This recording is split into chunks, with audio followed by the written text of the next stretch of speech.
દોસ્તો, હું છું એલડી મકવાણા. બોટાદ દસ્તક ન્યૂઝમાં આપનું હાર્દિક સ્વાગત છે. બોટાદ ખાતે પ્રાથમિક શિક્ષણ સમિતિ હસ્તકની શાળાઓના વિદ્યાર્થીઓ વચ્ચે ચિત્ર સ્પર્ધા યોજાઈ.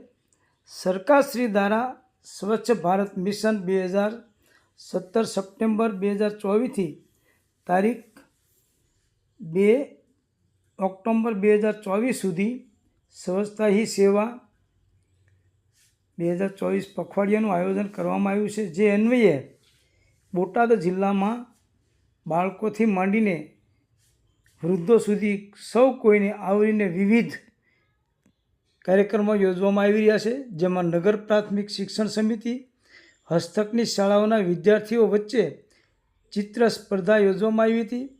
જેમાં સ્વચ્છતા જાળવવા અપીલ કરતા સુંદર ચિત્રો વિદ્યાર્થીઓ દ્વારા દોરવામાં આવ્યા હતા. જેમાં અગ્રણી શ્રી ચંદુભાઈ સાવલિયા ઉપસ્થિત રહ્યા હતા અને તમામ વિદ્યાર્થીઓને ઇનામનું વિતરણ કરવામાં આવ્યું હતું. આ સમગ્ર કાર્યક્રમને સફળ બનાવવા સેનિટેશન ટીમ દ્વારા પ્રશંસનીય કામગીરી કરવામાં આવી હતી. Botad Dastak news, LD Makwana, Botad.